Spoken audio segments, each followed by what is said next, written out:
Falei aqui anteriormente, é uma alegria estar podendo estar aqui nesse lugar, compartilhar da palavra de Deus e agradecer esse convite mais uma vez, né, ao pastor, ao Betinho, né, que foram usados assim por Deus para que eu pudesse estar aqui nessa manhã com vocês. Eu tenho sido tocado assim através do Espírito Santo, né, por algo que tem criado uma chama assim dentro do meu coração, que é viver sobre um propósito, né? Vai em cima da palavra que eu quero trazer hoje. Seria talvez aí o texto base daquilo que a gente vai caminhar juntos nessa manhã. Então, antes de começar, eu queria orar, né? Pedir para que o Senhor esteja presente aqui nesse lugar e que eles possam chegar, né? Que o Espírito Santo de Deus possa chegar também, né? À casa de vocês, né? Ao coração de vocês que estão escutando. Senhor Jesus, eu queria te agradecer, Pai, primeiro por essa oportunidade, por estar aqui nesse lugar. Que seu Espírito Santo venha me conduzir, Pai, que não seja meu entendimento, a minha sabedoria, mas sim o seu Espírito Santo através da minha vida. Né? Abra, né, os olhos espirituais, o nosso coração. Abra a janela, Pai, daquilo que o Senhor precisa, né, falar para nós aqui nessa manhã. Eu já te agradeço por aquilo que o Senhor fez, né, e principalmente por aquilo que o Senhor é pra gente, em nome de Jesus. Amém.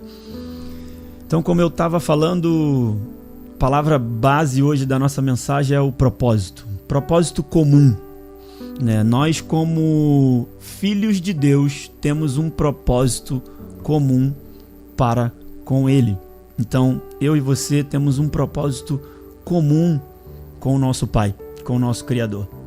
Então, primeiro, eu entendo que todos nós temos também um propósito individual. Então, primeiro, eu entendo que todos nós temos um propósito individual. Deus tem um plano singular para mim e para você. Eu queria que a gente pudesse, né, para vocês que estão em casa, abrir a Bíblia, né, que a gente vai estar lendo um texto aqui como a base do nosso texto, né, para a gente seguir caminhando juntos, relacionado em cima dessa palavra, que está no livro de 1 Coríntios, no capítulo 12, do versículo 4 ao 12.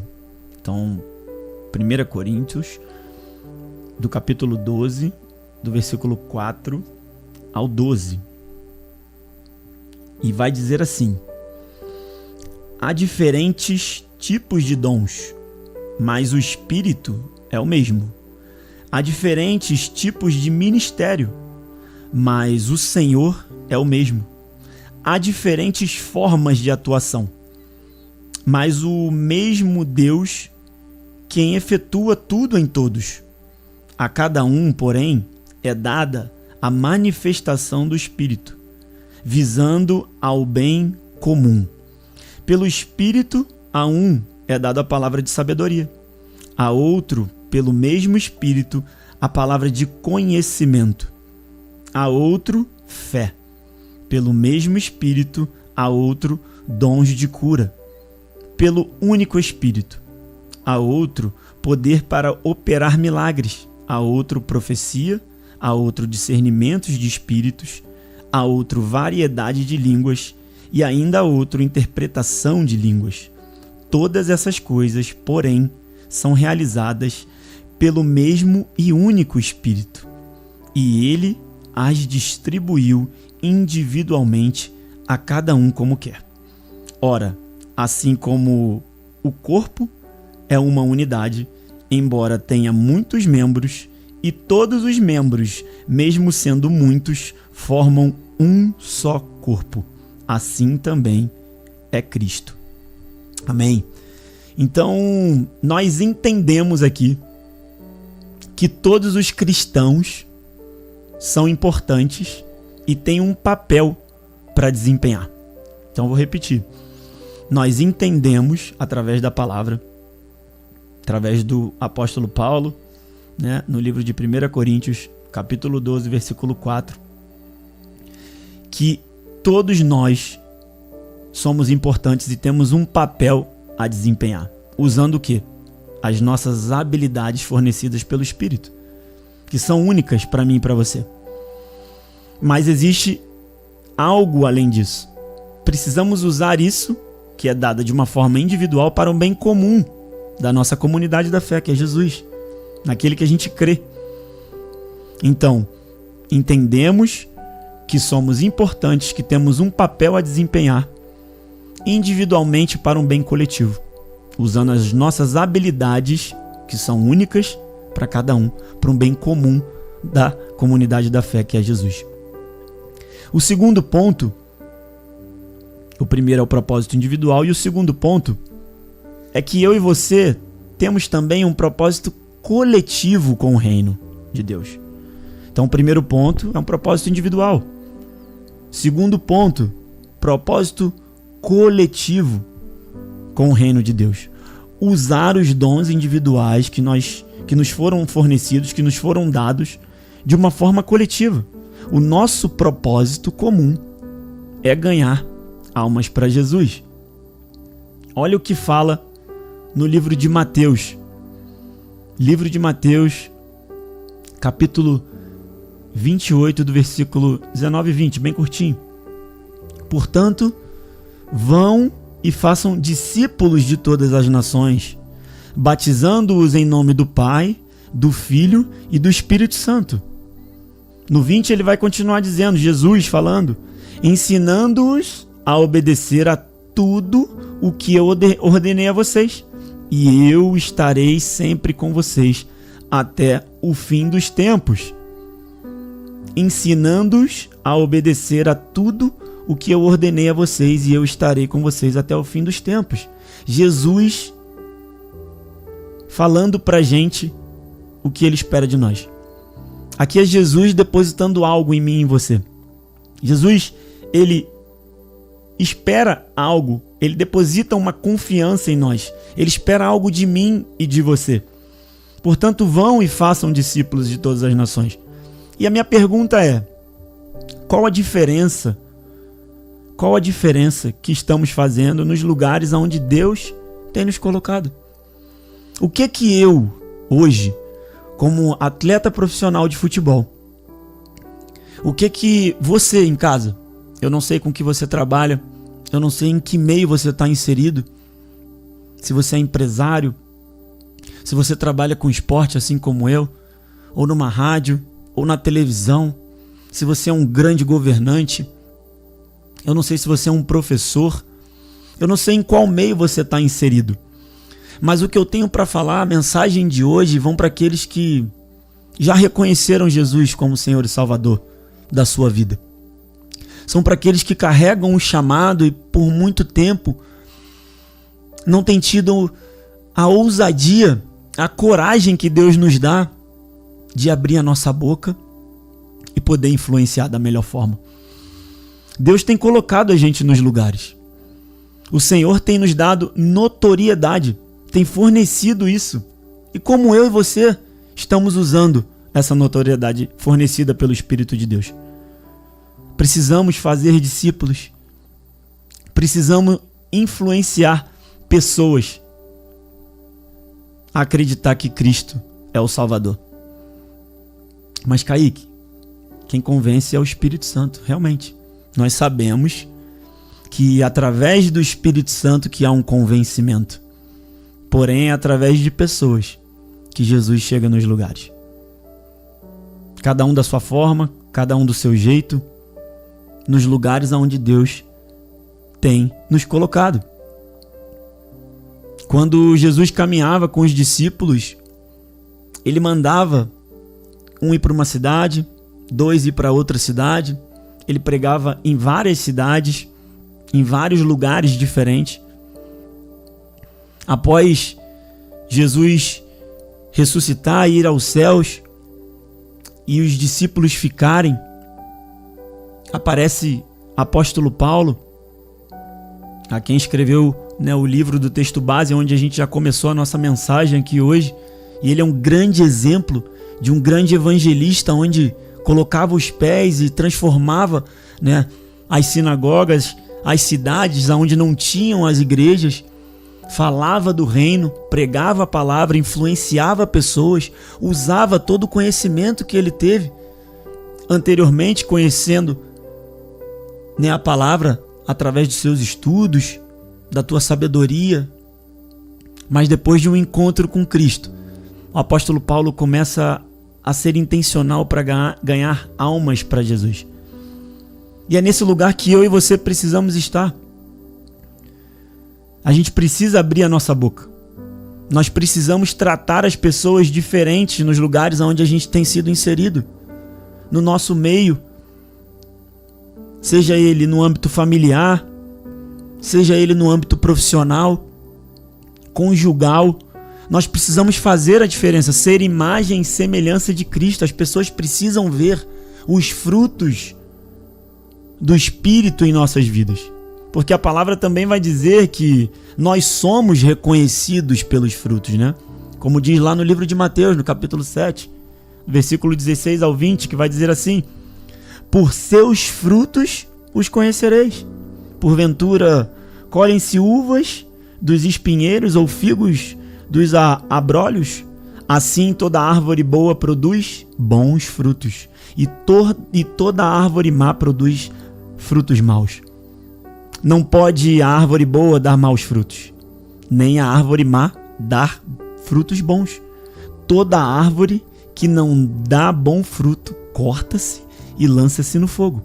Portanto, ele termina: pelos seus frutos os reconhecerei. Nós somos reconhecidos por aquilo que a gente carrega em Cristo. Nós precisamos realmente assumir essa responsabilidade. Nós precisamos realmente estar nesse lugar de vestir, né, a camisa. Eu que sou atleta profissional de futebol, a gente fala muito sobre estar nos lugares e se sentir pertencente. Então eu uso essa analogia com o esporte, com as camisas dos clubes aonde eu chego para jogar. Hoje eu estou aqui no Volta Redonda. Então quando a gente chega no novo ambiente, a gente precisa saber conhecer as pessoas, saber em que meio a gente tem sido inserido, né? Quais são as culturas daquele lugar, e começar a implantar a cultura de Deus, a cultura de Cristo que há em nós. Então a gente veste a camisa desse clube, conhecendo o clube, conhecendo a história, conhecendo as pessoas que ali estão, e assim somos nós com Cristo. Então o princípio básico de tudo é vestir a camisa de Cristo, é conhecê-lo, é caminhar com ele diariamente, para que quando a gente esteja numa posição de influência, de liderança, nós possamos abrir a nossa boca e influenciar da melhor forma. Eu acredito muito, mas muito mesmo, no poder da influência. Jesus é o nosso maior influenciador. Hoje a gente vive numa era dos influencers, né? E a minha pergunta é: o que nós, como influenciadores,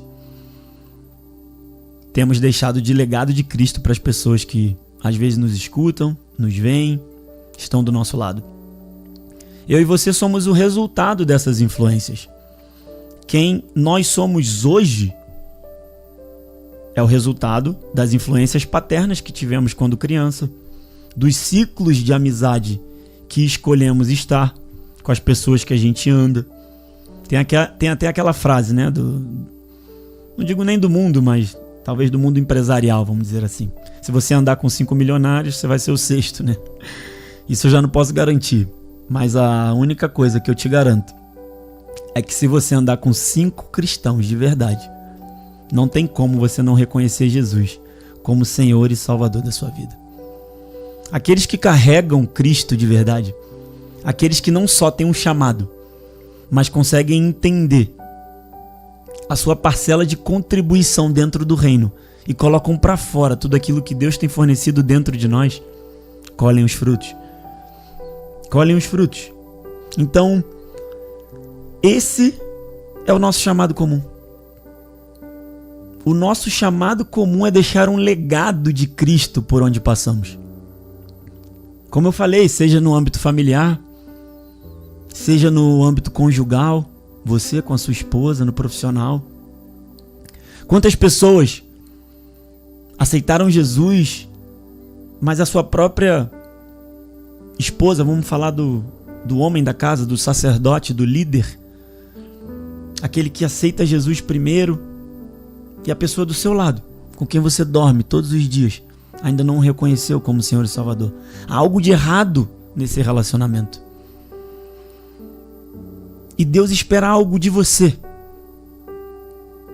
Deus traz essa palavra hoje aqui para que eu pudesse te encorajar a falar de Cristo para essa pessoa, a orar com essa pessoa, a não só interceder por ela, mas fazer mais, ir além, dar um passo adiante. Seus familiares. Você vai chegar ao céu salvo, e o seu pai, e a sua mãe, e os seus irmãos, e os seus primos, e os seus amigos, e os seus parceiros de negócio, de trabalho, aonde eles estarão? E se nós pudéssemos contribuir com isso? E podemos, carregando essa responsabilidade com o nosso Criador de sermos aqueles que vão plantar sementes em boa terra, e essas darão frutos. Então imagina, eu e você aceitamos Jesus como nosso Senhor e Salvador das nossas vidas. E para isso acontecer, Deus usou alguém. Deus usou uma igreja, Deus usou uma pessoa, Deus usou um familiar, um amigo, um pastor, Deus usou a palavra. Jesus nos influenciou. E aí, depois de tudo isso, somos salvos. E a salvação realmente ela é individual. Mas olha o que a palavra nos ensina através do livro de Atos. Atos, capítulo 16, no versículo 31 ao 33. E eles disseram: crê no Senhor Jesus Cristo e serás salvo, tu e a tua casa. E lhe pregavam a palavra do Senhor e a todos os que estavam em sua casa. E tomando-os ele consigo naquela mesma hora da noite, lavou-lhes os vergões e logo foi batizado, ele e todos os seus. Amém?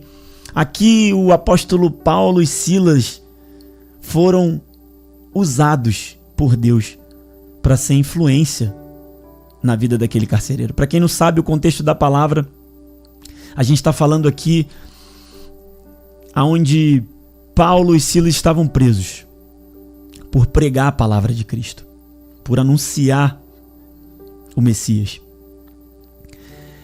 Ali eles estavam encarcerados e começavam um louvor, um clamor, levantaram um clamor ao Senhor naquele lugar. As portas da cadeia se abriram e o carcereiro estava dormindo. A palavra diz que quando ele acorda ele fica assustado. E o contexto dessa palavra é que naquela época, se tivesse um soldado, né, alguém que estava ali cuidando dos prisioneiros e o deixassem fugir, esse mesmo seria morto. Essa era a penitência, né, para aqueles que deixavam alguém fugir naquela época. Então, quando vem o terremoto, através do clamor de Paulo e Silas naquele lugar, as comportas se abrem, mas eles não fogem. A palavra vai dizer que o carcereiro acorda assustado, já tinha pego até a faca para poder se matar, tirar a própria vida, e Paulo diz para ele: não faça isso, a gente está aqui, nós estamos aqui.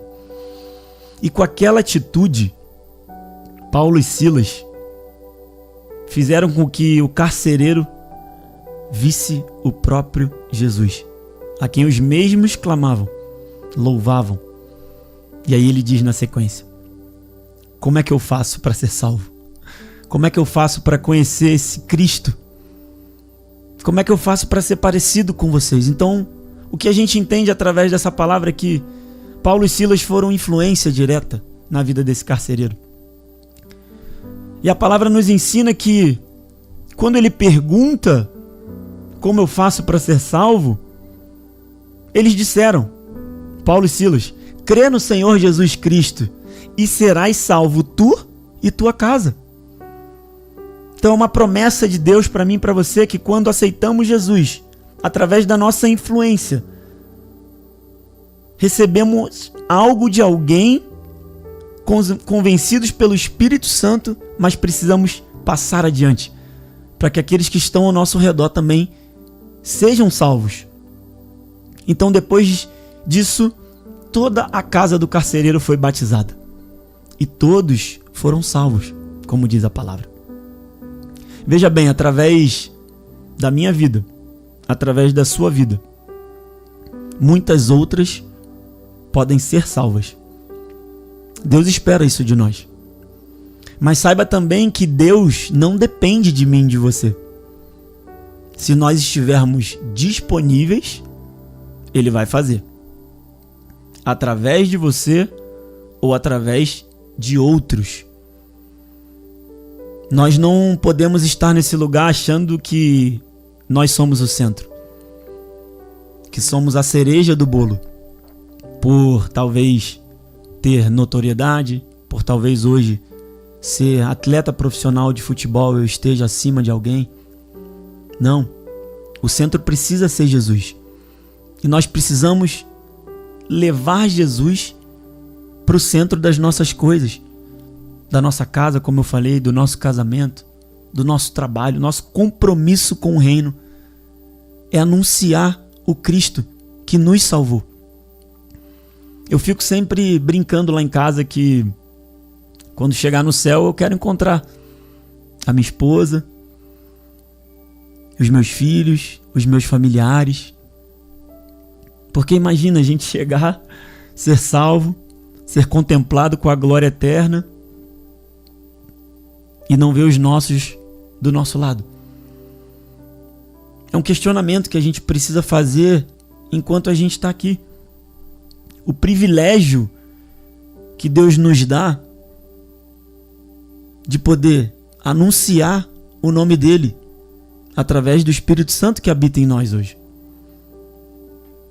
Como não vai ser maravilhoso ser conhecido por Cristo no dia que chegar a nossa hora? Saber que fomos parte do reino aqui nessa terra, que de alguma maneira nós contribuímos. O que eu tenho para falar nessa manhã desse dia de hoje é que Deus tem colocado algo de mais precioso na nossa mão, no nosso coração, e a gente precisa compartilhar, que é o próprio Jesus, através do seu Espírito Santo que habita em nós. Ele precisa ser dividido. É um bolo que a gente não consegue se alimentar sozinho. Nós precisamos compartilhar. Compartilhar. Imagina se o meu pai, que foi influência direta na minha vida, não tivesse plantado uma semente ainda quando eu era criança. A palavra vai dizer, né, que a gente deve ensinar, né, aos nossos filhos, os pequeninos, o caminho, para que quando eles cresçam, eles não venham a se desviar. E a gente não sabe o caminho que eles vão escolher, e a nossa função é influenciá-los agora. É plantar essa boa semente em boa terra, como eu falei. É isso que Deus espera de mim, de você, não só para os filhos, não só para as esposas, não só para os amigos, mas também para aqueles que estão ao nosso lado no trabalho. Então eu agradeço muito a Deus hoje por estar nessa posição ainda de jogador de futebol profissional, porque hoje eu entendo que o futebol ele faz parte da minha vida. Ele faz parte sim da minha trajetória. Foi um dom que Deus me deu.